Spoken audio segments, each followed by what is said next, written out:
Welcome to Cafdil Healthcare here on Cafdil Television. Today is another day that we're supposed to, as usual, come your way and discuss with you very salient health conditions that probably you may not even know, or sometimes you know, but you don't take good care of it, or you don't take it seriously. That is why we are here today to educate you on that. My name is Kojo Arthur, your host. And today we are going to talk about head and neck cancer. I don't know whether we have heard this. Me personally, I don't know that head and neck has its own cancers. But that is exactly what we're going to talk about today. Today, I've been joined by Dr. Kenneth Asari. He's an ENT resident doctor at Cape Coast Teaching Hospital. Doc, you are welcome. Thank you. I will let you talk about a bit on this resident thing, because I've been hearing it. When we hear resident means when you stay. I don't know whether it is the same thing. Then also Catherine Anastasia Kumstin. She is also an ENT nurse at Cape Coast Teaching Hospital. Yours, there's no resident. No. So yours is simple, easy to understand. Yes. So welcome, ladies and gentlemen. Thank you very much. And I will encourage you to also go to Facebook as well and follow us, share and comment for your people to also follow us as well. Now, Doc, we will come to this subject of head and neck, and I know you are creating awareness on this. Yes. But your ENT resident doctor, what does that mean? You stay there, or what? What does that mean? Well, in a way, you could say I stay. But what the word resident in this sense means is that I'm in training to be an ENT specialist. So in medical terminology, the word resident as a title, it refers to a doctor who is in training to be a specialist in a particular field. Yes. Good to hear this. Yes. So I'm an ENT resident. Oh, okay. Good to hear. You may be an anumu brofo. And say if there being a resident running this. Okay. Yes. So like you said, you are creating an awareness on head and neck cancer. Yes. And indeed, this thing is not known to many of us. Exactly. And so why now? Why the creation of this? Why the celebration of this? Yes. So actually, worldwide, April happens to be Head and Neck Cancer Awareness Month. Yes, and well, when we talk about head and neck cancers, they usually fall within the domain of the ENT surgeon. As we all know, ENT is ear, nose, and throat. But it's also important to know that the ear, nose, and throat form a major part, and the interconnections between all of them, these three sides of the head and neck, they form a major part, of the, if I would put it, the structure of the head and the neck. So cancers of these sites affect the major functions of the head and neck. So those cancers are referred to as head and neck cancers. Like I mentioned, they fall within the domain of the ENT doctors and nurses and the other supporting staff, which we would come to see in our further discussions. So April being Head and Neck Awareness Month, we saw it fit to use this opportunity to create more awareness, because we see a good number of these cancers. A lot of morbidity associated with these cancers, a lot of deaths actually associated with these cancers. For some of them, we get them early and we are able to help them, but for a whole lot of them, we are not able to help. So it is, we see it as an important area that we have to create awareness. It's high time. It's long overdue, actually. It's high time we created awareness, because as far as the public is concerned. If not this, I personally, I don't know, or I didn't know that cancer can attack this head and I think cancers are named according to where exactly it occurs. Yes. Oh, okay. That is true. Okay. Yes. Okay. Yes. So when it is breast cancer, Exactly. prostate cancer, Yes. head and neck and that kind of thing. Yes. So we have subsites in the head and neck. So so if it's in the back of the nose, there's a part of the back of the nose we call the nasopharynx. So we have nasopharyngeal cancer. Oh, okay. In the throat, the back of the mouth, we call it the oropharynx. So we have oropharyngeal cancer. Okay. In lay terms, you can say throat cancer. It sort of covers for all of these. We even have laryngeal cancer, which is also one of the common cancers are many. we have. Yes. Plenty. Yes. But in lay terms, we would say throat cancer. It sort of covers all of these. All right. Yes, but we would try as much as possible to go a bit into specifics. Yeah, so as much as we can. Very good. Yeah. I don't know whether to start off with you or let me continue with you. Okay. What is head and neck cancer? Okay. Thank you very much. Now, to answer this question, it's important we understand what cancer is. Good. Okay. Now, I would say cancer is a growth. It's a type of growth where you have the cells of your body dividing with potential to invade other parts of the body. Okay, in lay terms. Now, you can have a growth with cells, the cells of your body or the cells at a particular part of your body dividing out of control. This type of growth could be a benign growth, which is not cancerous. And it could be a malignant growth, where we say it is cancerous. The ones that are cancerous, we call them cancerous mainly because they have the potential to invade other parts of the body. So in basic terms, this is what cancer is. When we have this occurring in the major subsites of the head or the neck, we call it head and neck cancer. Yeah. Okay. All right. So let me come to you, Kumsin.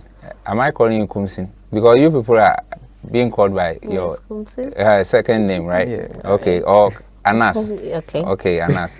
let me use that. Anas. What causes this cancers, or what are the risk factors associated with it, head and neck cancer, and how can individual like you and I mitigate this risk? For cancer as such, we know that it actually do not have a cause. Is it the whole cancer? No, not all. With this cancers, those causes that we can actually pinpoint that they are caused, we have the cause, the human papilloma virus as a cause. HPVs and yes, stuff. then the Epstein-Barr that causes the nasopharyngeal cancer. But the rest are usually risk factors like the smoking and the excessive drinking of alcohol. Then we can come to inhalation of asbestos. Those who work in the companies that produce this asbestos, we usually use for roofing, especially those of us in the coast. Slate, you know. Slate. Yes. Because those of us in the coast, that's what we usually go for. In chance then not at all. So we usually go for that. Then those who work in the wood company, the wood dust. Sawmills. Yes, it also do cause the head and neck cancer. Then those who work at the carpenter's part. Yes, they are all parts. Hey.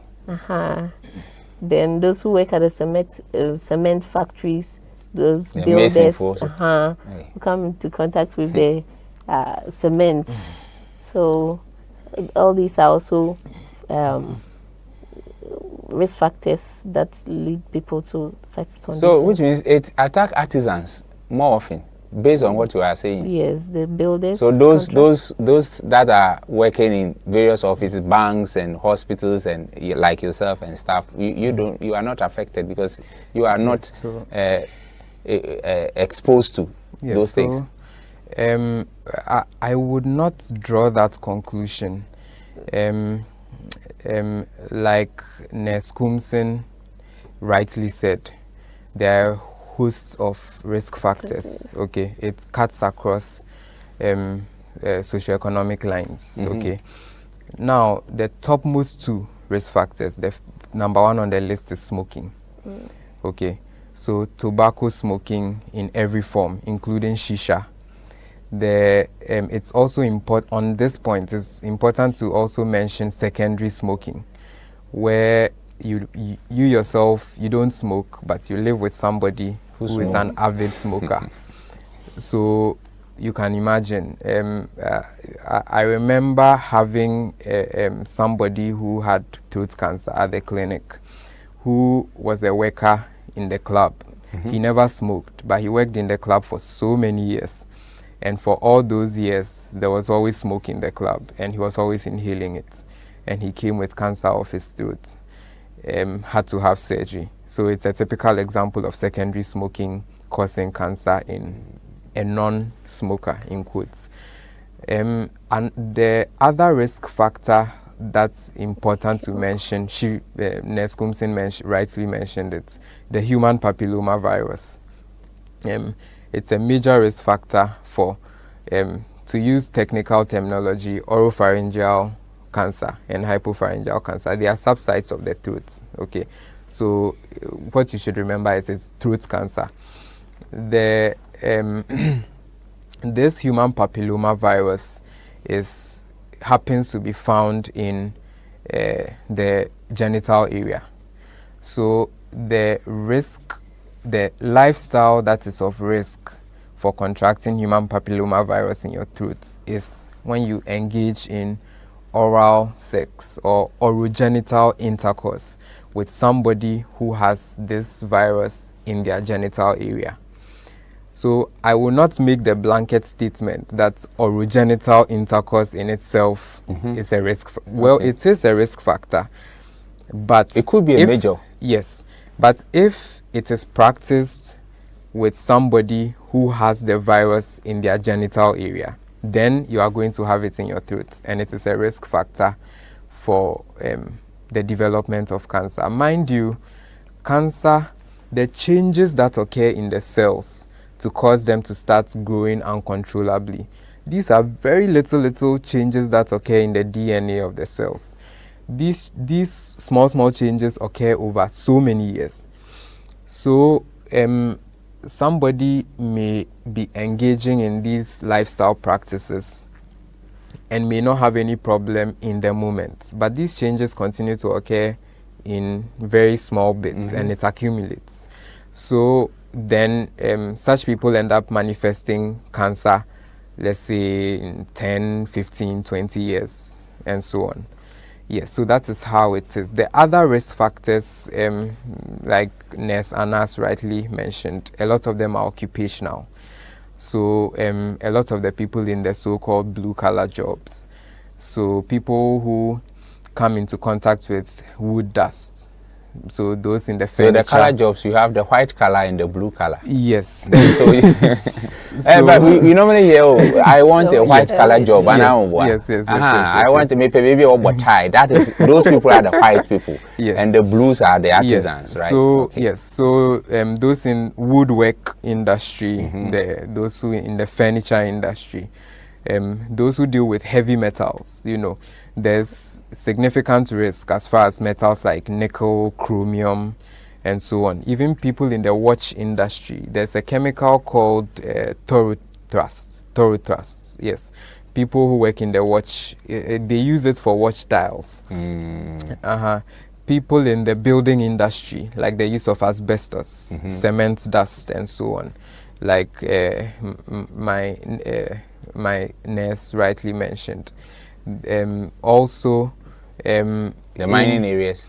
Yes, so the mining areas as well. Also, another key risk factor to mention is the consumption of salted fish. Okay, It is associated with salted fish.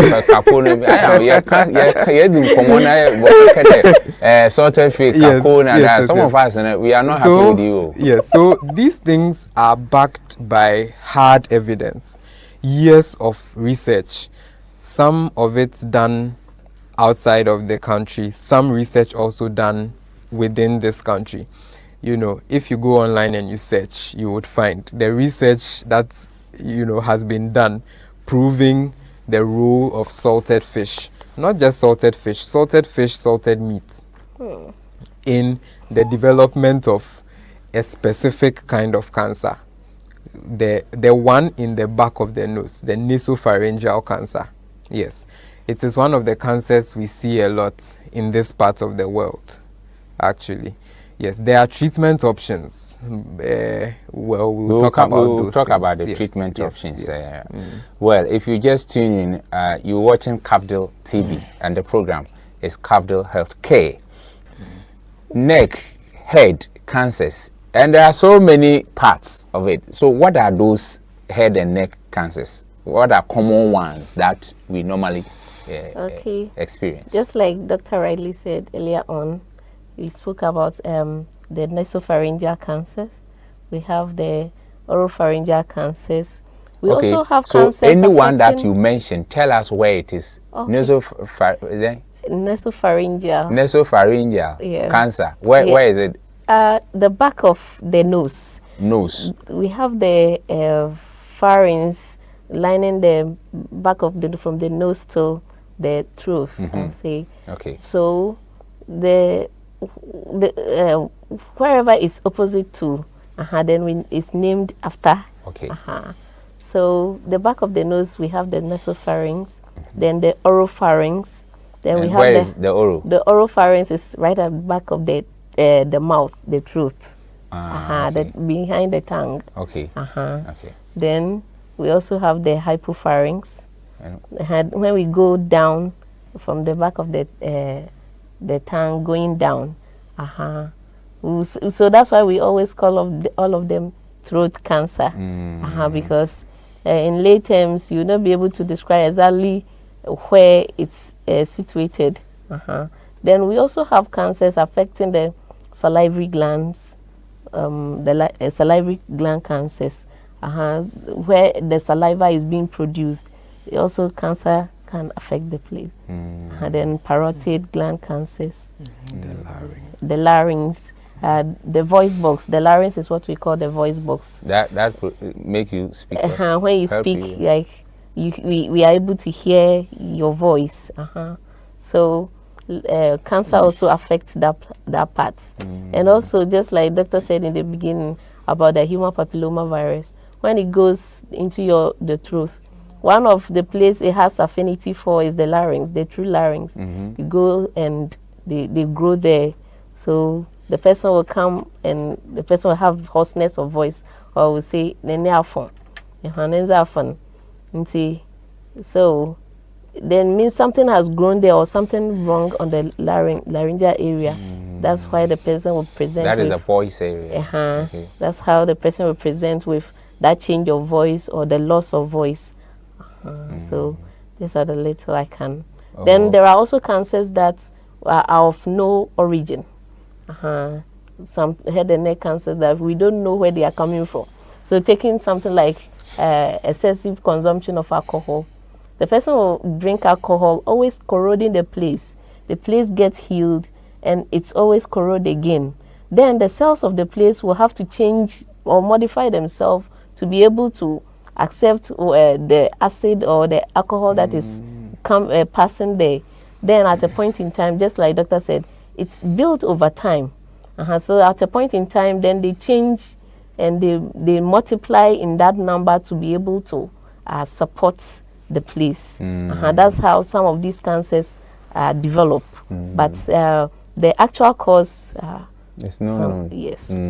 That's why when you take, when you see people who take alcohol, you see that after drinking, they will be beating the Yes, chest and because it that kind of. bends. Okay. So If when you it's continue bending, doing that, yes. then the cells will also have to modify itself Yes, for try it to accept. Oh, okay. And That's in the doing little I that, can say. okay. But you see, the head and the neck has so many parts. But you've mentioned the mouth, the throat, the nose, but you've not mentioned ear. The ear. Does that mean it's not common? Okay. Yeah. Okay. But I sorry want to. So there are cancers that affect the ear as well. Okay. Of course, there are different parts of the ear. The ear has an outer part, a middle part, and inner part. There are cancers in the middle ear, cancers that affect the outer ear as well. There are certain fine distinctions that, as far as our specialty and then its subspecializations are concerned, we sort of adhere to. So in ENT has certain subspecializations. So we have the ear and then the nose, and then the remaining is lumped up as head and neck. Okay. So, as strictly speaking, when we refer to head and neck cancers, the cancers primarily originating from the ear is a whole other discussion, which is not added to this one. Okay.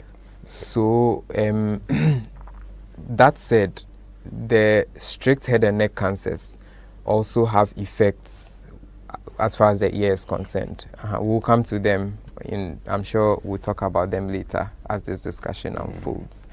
But the actual primary ear cancers are not really added to head and neck cancers when we are talking about head and neck cancers. Yeah. I asked this basically because the head, the ear is also part of the head. Yes, it's all part of the head. Yes. Cannot do away with this. Another example is the tumors growing in the brain. That is within the jurisdiction of the neurosurgeon. So that doesn't come to the head and neck surgeon categories in ENT. Right. Okay. All right. That's nice. Now let's come to some common signs and symptoms of this head and neck cancer that people should be aware of. What are they, Doc? Right.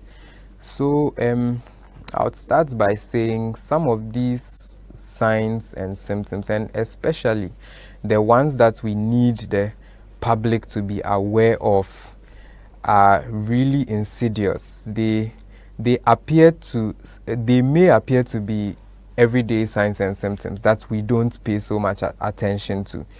And we'll come to see there are things that we have to start attaching some seriousness to.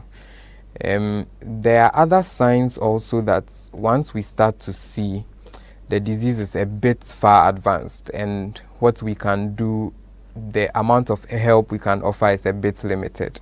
Okay. Now, we can talk about symptoms like nasal obstruction. It's normal to have catarrh and have your nose feeling blocked. But if you have your nose being blocked, for example, and it is progressing, let's say over weeks, it is only getting worse. And it's especially also if it happens to affect only one side of your nose, it's a red flag. So it is something you have to come for us to, evaluate you for. When the obstruction is... if you have a one-sided obstruction and it is progressing. Only getting worse, never improves. Okay. Another thing to take note of is blood from the nose. It is something to not be taken lightly, especially if it is unprovoked.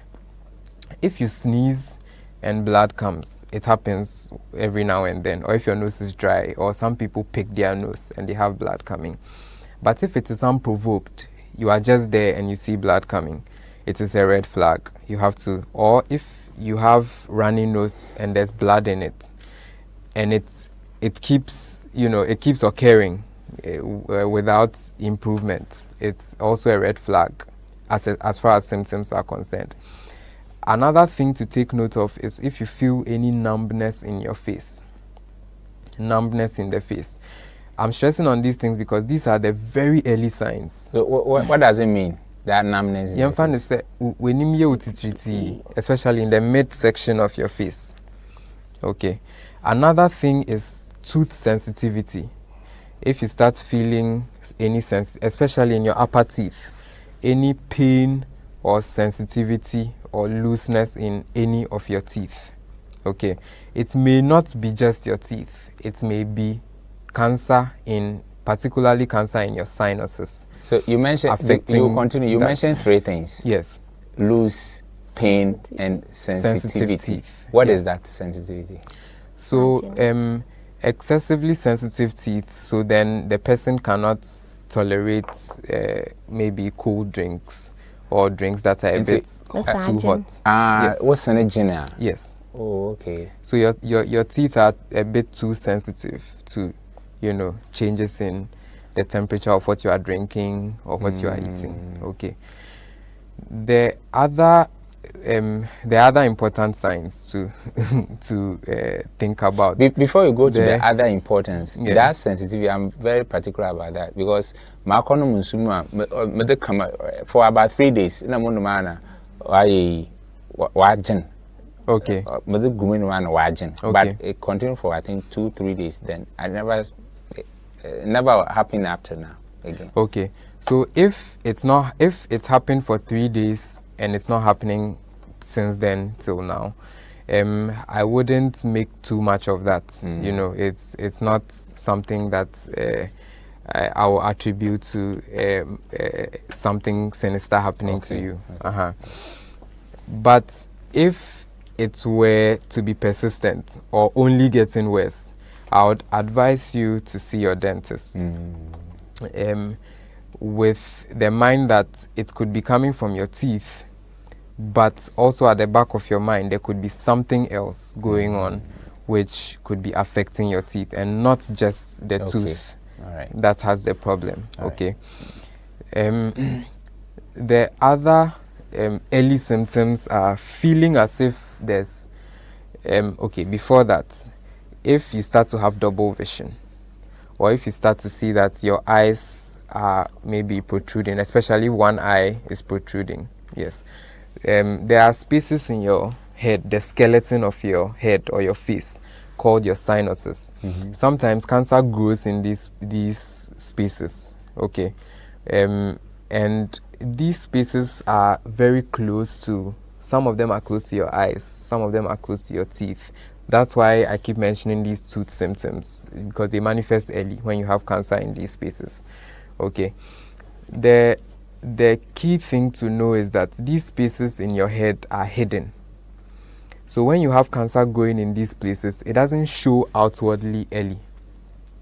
That is why it's important to pay attention to these little symptoms.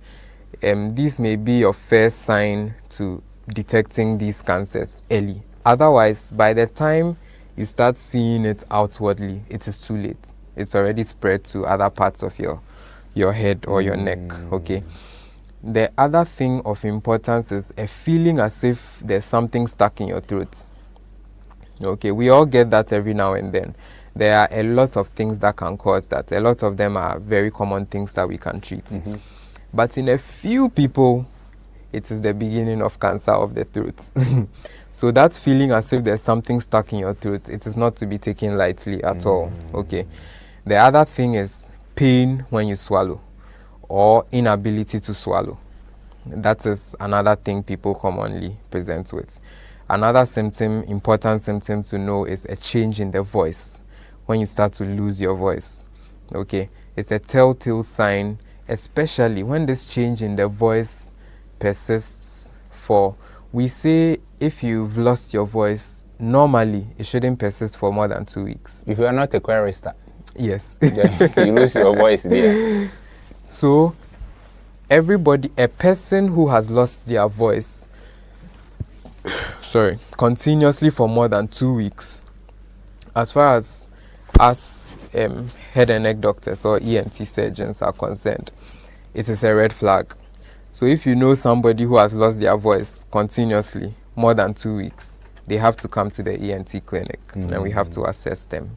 Okay. Not that it means they have cancer.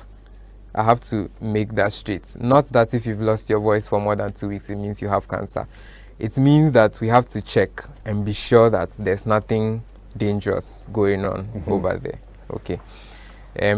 Other symptoms include a swelling, a visible swelling of the neck. Okay, usually when that happens, it is quite advanced.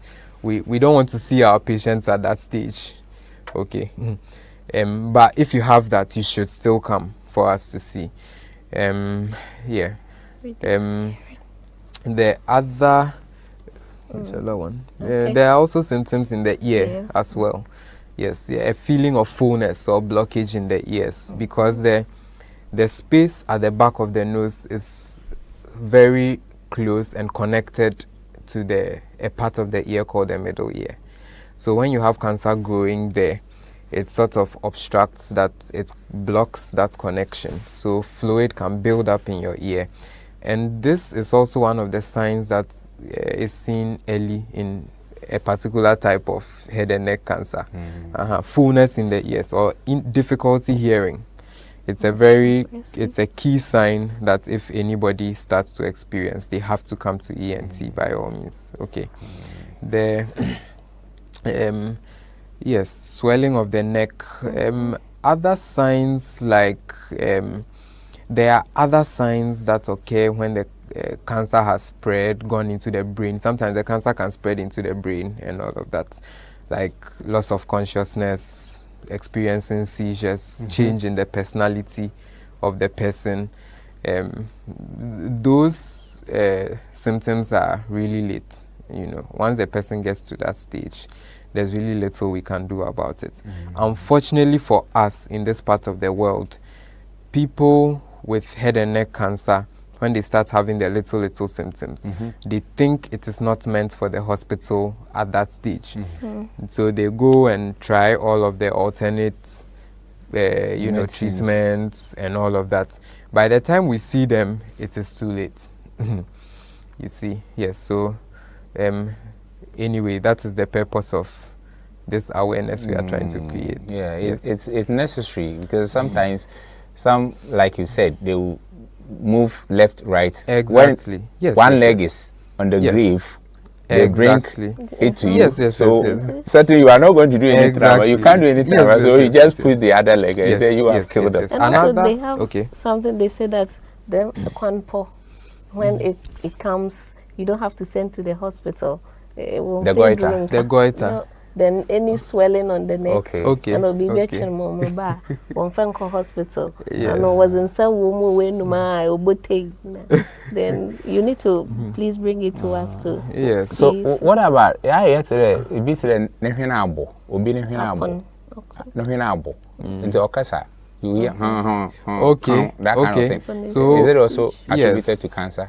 So it is one of the signs that could be a telltale sign of cancer. So in medicine we call that hyponasal speech. So the person sounds nasal when they are speaking. It sort of means that there's something in the person's nose. Okay, as to what that thing is, we don't know.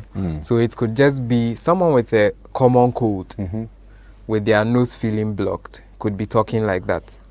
But another person with a growth, which could be a cancer in their nose, could also be talking like that. Okay. So we don't know until we've seen the person and examined the person. Okay. Now, there's one other symptom I forgot to mention, especially the cancers in the lower parts of the throat and then the larynx, where the voice comes from. It could manifest as difficulty in breathing. Okay. We say a progressive difficulty in breathing. Initially, the person has difficulty breathing when they are exerting themselves. as it progresses, they have difficulty breathing on just light activity. As it progresses, they have difficulty breathing even at rest. It is because the passage for air is progressively getting blocked. Okay, don't forget the key word for cancer is progressive. Whatever is happening is only getting worse. Nothing stops it. It doesn't reduce and then come back. Okay, so I don't know if you've ever seen people with a tube in their neck for breathing before. No. Okay. It's So it different is- from goiter, right? No, yeah, it's different from goiter. Then So I have the, it. the people with these kinds of throat cancers, which obstructs the airway, it obstructs the passage of the air. They get to a point where they can't breathe, and sometimes we have to do an emergency procedure for them. We have to make a cut in their throat because the air going through the nose and the mouth, when it goes down the throat, that side is blocked, so the air cannot pass. So we have to cut under the side that is blocked. Put a plastic tube in. There's a special plastic tube. We call it a tracheostomy tube.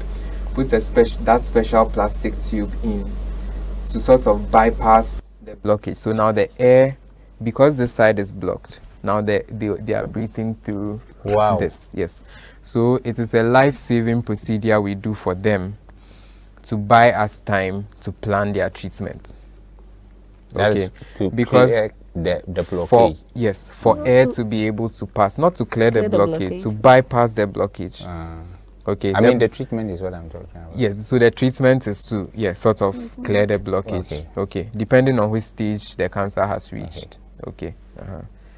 Please to add a little to doctors on about the presenting signs. We shouldn't forget about the weight loss. People with cancer usually have weight loss, and also the sweating, excessive sweating, especially at night. If you have anything like that, please come, because it may be that presenting with such a symptom is not actually maybe head and neck cancer, maybe a cancer anywhere, and we know the cancer to early identification and early treatment is what is really necessary. Yes. Oh, okay. All right. Anas, let me also start with you here.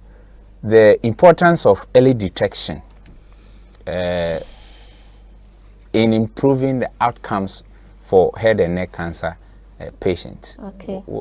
How can you, the importance of it? Okay. Cancer, just like doctor said earlier, it metastasizes or it affects other organs from where it affects. Maybe if it affects here, it's like it boreholes or it's try to extend it or spread its hands. So when the person presents it earlier, we are able to see it on our assessment. Then its ability to spread to other places is limited. Then we can do a surgery, remove it. Then if the person will need chemotherapy, radiotherapy to kill the other cells, the other cancerous cells. Because if it advances, while we do the therapy, it's killing the cancerous cells is also going to kill some normal cells. So if the cancer is too advanced and it has affected other organs like the eye or the hearing, then the outcome will be more like devastating or wouldn't help the person too much. But if the person brings it early for us to remove or treat it earlier, then we know that even if you have difficulty speaking, at least it's not affected your hearing. At least someone will talk and you hear. Then we'll try to tackle the speech, and the speech therapist may come in to help you. But if it affects your hearing, it affects your speech and other places, some can even go down to your lungs, then you have not helped yourself and you have not helped the family and your loved ones around you. Yes. So early detection is very important. It's very important for cancers. Any But cancer. I asked, I forgot to ask, let me send you back to those common ones. when growing up, we used to hear TOT. You see some growth here, that kind of. Is it also part of it? Where you see So- one was the shrew, a red, white, with that kind of thing. Yes. So there's a gland. There's one of the salivary glands. Okay, it is called the parotid gland. That is where it is located, and there are different things that can affect it. Okay, the mumps virus can cause an infection of that gland. That is what is commonly known. Okay, other infection. The mumps is a virus. Okay, there are bacteria that can infect that same gland. There are other things that can affect that same gland. You know, the way it manifests. One of the ways in which it manifests is it becomes enlarged. Okay, it is also not exempted from cancer. Cancer can also affect that gland. Yeah, so that enlargement, which people might think is common or is just normal, could be cancer. Not all of it is cancer. But if you take 100 people who have that swelling and even one person out of them has cancer, I think it is significant, because that one person is somebody's child or somebody's father or somebody's mother. So So please Yeah. don't stay at home and include the person that so we have to TOT. see. Yes. It can be yes. viral. Exactly. Yeah. Yes. And something can be given for the viral to clear. Yes. Oh, Good. okay. Yes. But if it needs treatment also, Yes. parotid cancer, it needs Yes. to be done. Yes. And as Nurse Kumsin was saying, the importance of the early detection is treatment. It's about you giving yourself a chance. If in a football match you concede 2 goals in the first minute, you have 89 minutes to equalize. You have a chance. If you wait Unless you are till the you are not an 89th minute. If you wait till the 89th minute before you become serious about it, you've not given yourself a good chance of equalizing those 2 goals. The same way, if you have cancer of any part of your body and you run around so many places and you don't come to us at a good time, you've not given us a good chance of helping you. You've not given yourself a good chance at survival.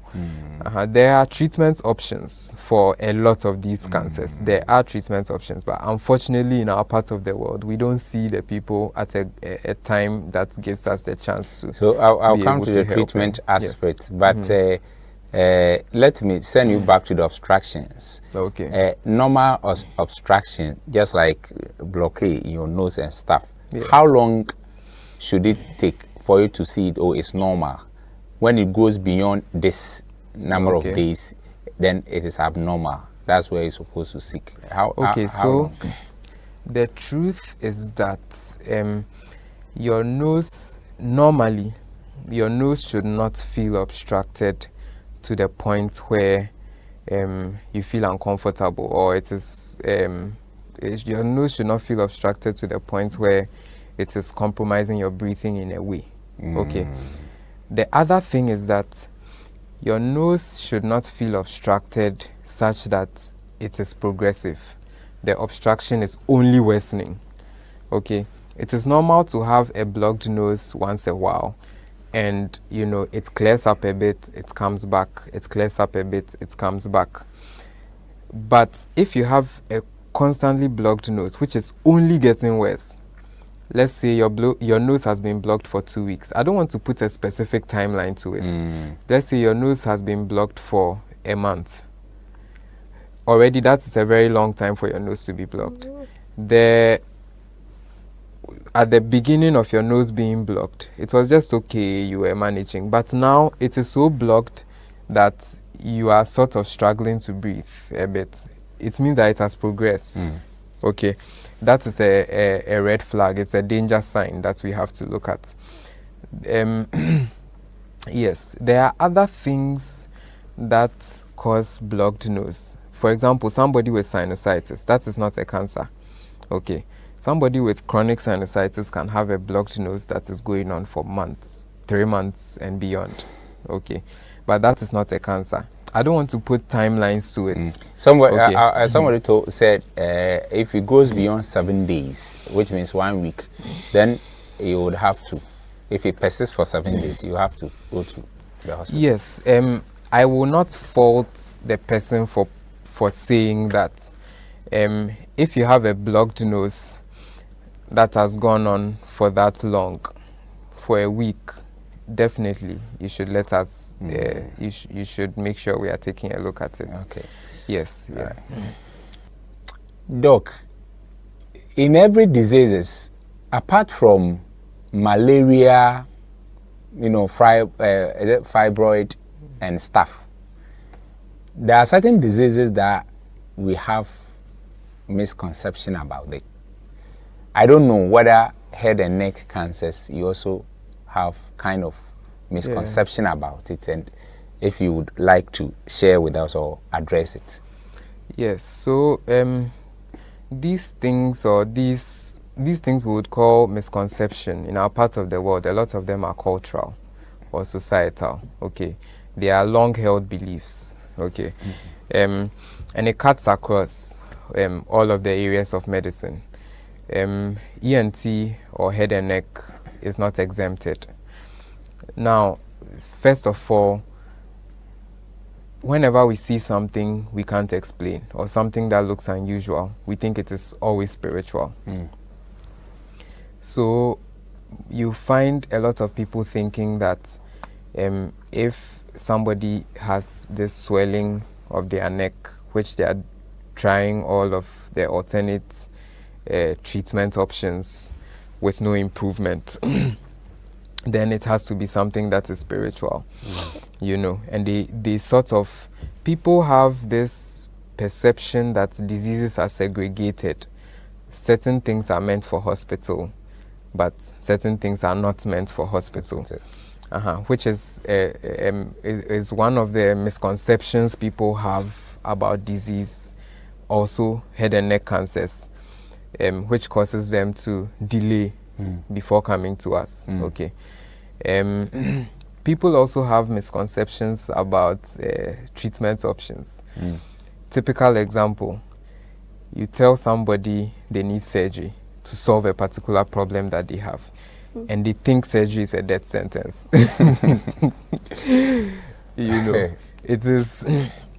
It is a huge misconception that people have. So these are the things from my experience, these are the things I have come across, which I think people have to change their minds about. Yeah. About it. I don't know if. Do you also have? I agree. Yeah, I agree yeah. to what he But said. you've not heard any apart from what? Basically, Yeah, those have really been the main things that we've seen, All right. which So- have been barriers in our management of head and neck All right. cases. Yeah. So let's come to the treatment options for head and neck cancer, and how are they improving patient care? Right. So as far as treatment is concerned, the first thing we ask ourselves as health professionals is, this lesion we are seeing, the lesion being the cancer, or this patient or person or client that we are seeing, can we cure the person or not? And if we cannot cure the person, what options are there or are available to make the person's life as comfortable as possible? Okay, so that's how we think about the treatment for cancer. It's either it is treatable, or let me not say treatable, it's either curable Or manageable? or not curable. Yes. If it is not curable, if it has got to the stage where it is not curable, we do what we call palliation or palliative care, making the rest of the person's days as comfortable as possible. Now, going into specifics, there are options with surgery. There are surgical options where we operate to try and remove the tumor. We are either trying to remove all of the tumor, if that is possible, or if it is advanced, removing as much of it as we can, and then offer further treatments after that. This further treatment comes in the form of radiotherapy with or without chemotherapy in addition. Okay. There are other, as far as surgery is concerned, going deeper into surgery, the options for surgery. As far as surgery is concerned, there are what we call open surgical procedures, where you are going in to cut directly into a particular part of the person's body. There's also we call some procedures transoral procedures. Examples, transoral procedures, that means that you are operating through with the person's mouth open, directly looking into the person's throat, going to the site of the tumor to try to operate to remove the tumor as much as possible. Okay. So there's transoral surgery. There's also transoral, we use laser sometimes for these transoral operations. Okay.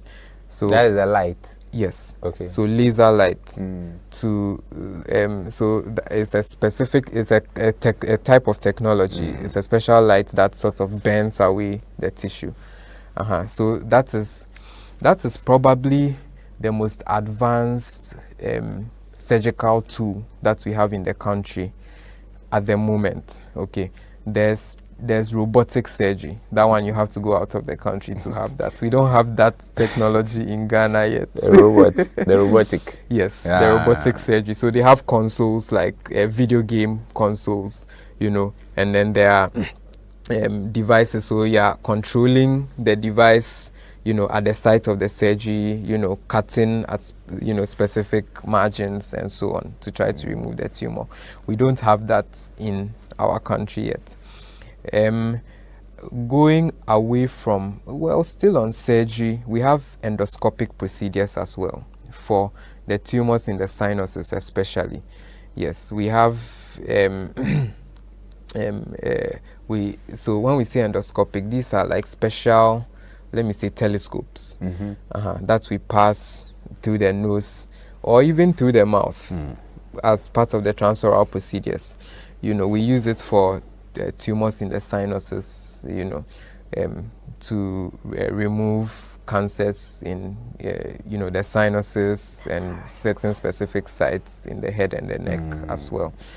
Going away from surgery, the other options are radiotherapy, mainly radiotherapy, with or without chemotherapy in addition. Okay, radiotherapy makes use of radiation. Okay, so it's like radiation being delivered to the specific site of the tumor to sort of burn away the tumor as much as possible. It comes with collateral damage to other sites, but it's also a viable option that we have. For head and neck, radiotherapy is the main means away apart from surgery. Okay. Chemotherapy is sometimes added as an adjunct to the radiotherapy. Yes, so these are really the options. The other things that are done are to, support the patient in terms of their lifestyle, like speech rehabilitation, because certain functions are affected as far as this treatment is concerned. Certain key functions of the head and neck are affected, one because of the tumor, and two because of the treatment of the tumor. So rehabilitation with speech, the person's hearing could be affected. So we have hearing aids available for such people. There's with the speech rehabilitation, there are things for voice, as well. Things that we do to help swallowing and so on. So in a nutshell, these broadly, this is the whole story as far as treatment is concerned for head and neck cancer. Our time is drawing nearer, and so let me. I don't know, but I was going to ask you, apart from alcohol and smoking, what other lifestyle, affect or contribute to the development of head and neck? Briefly. Okay, I'll talk about unfaithfulness and the part of like individuals who go to other partners to explore other sexual okay. way. That's the oral sex and Yes, stuff. Oh, okay. That lifestyle, okay. Then also industries should give personal protective clothing to their staffs. And when they are given, we are to use it because they are giving us to protect us from all these diseases. Yes. Okay. Please. All right. So, Doc, we are going. What advice would you give to someone who has been diagnosed with head and neck cancer or suspects they may have? Right. Now, if you've been diagnosed with any form of head and neck cancer, what I would say is that your attitude should not be one of discouragement. I mean, you shouldn't feel discouraged. It doesn't always mean a death sentence, or it is not necessarily the end of the world for you. It is what you do after that diagnosis that is important. So you have to act quickly because cancer doesn't wait, it keeps growing. So once you've been diagnosed, you have to act quickly. You have to make sure you honor your reviews when you are asked to do tests, imaging, labs, and so on. If you are asked to do, if you've been, whatever it is you've been counseled on as far as your treatment options are, you have to adhere to it. If you have any questions, you don't say you are not comfortable with surgery, so you go and you don't come back again. If you have any questions, if you are even afraid, you have to tell your doctor. Your doctor has to know how you feel about it, and then you have to talk about it. Okay, it is how you act after the diagnosis that matters. It is not really the diagnosis that matters so much. Yeah. So please, to top up, we also ask for family support because in times like that, when they are told about their diagnosis, they get scared. So if family would be with the person, try to counsel them and be there for them, and also support them in monetary aspects, so that at least they can go through the procedures. All right. Thank you so much for your advice, and thank you for coming. This is where we draw the curtain on today's show. You heard Dr. Kenneth Asari, ENT resident doctor at Cape Coast Teaching Hospital, and also nurse Catherine Anastasia Kumsin. She is also ENT nurse at Cape Coast Teaching Hospital. But remember, your health is your greatest asset. Every small step towards a healthier lifestyle, whether it's eating better, exercising more, or managing stress, is a powerful investment in your well-being. Your journey to better health begins with one choice at a time. Stay committed, stay inspired, and never underestimate the power of taking care of yourself. My name has been the same, Kojo Arthur. Thank for coming. Thank you for having us. To all my crew. Same time next week. God be with you.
Savior bleeding, dying on the cross of Calvary. To that cross my sins have nailed him, yet he bleeds and dies for me. Jesus, Lord, I ask for mercy. Let me not implore in vain. All my sins I now detest them. Never will I sin again. Jesus, Lord, I ask for mercy. Let me not implore in vain. All my sins I now detest them. Never will I sin again. Jesus, Lord, I ask for mercy. Let me not implore in vain. All my sins I now detest them.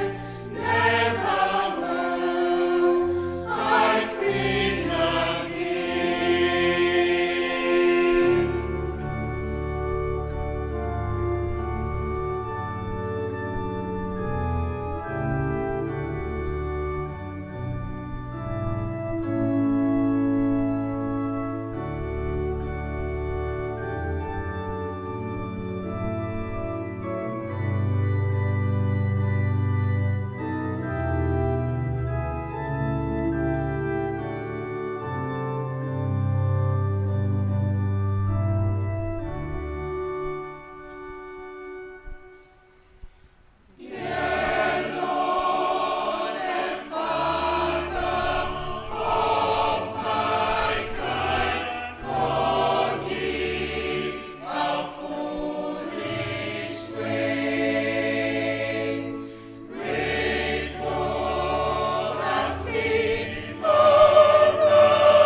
In simple trust like this, who heard beside the Syrian sea the glorious calling of the Lord?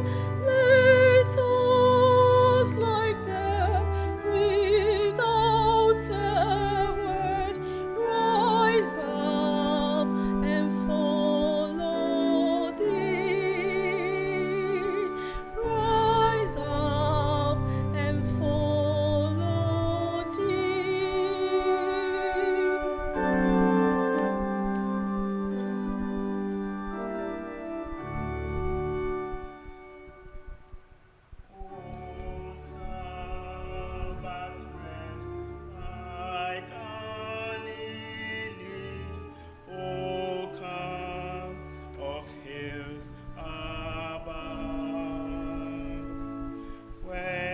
Jesus knelt to share with thee the silence of eternity, interpreted by love, interpreted by love.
me.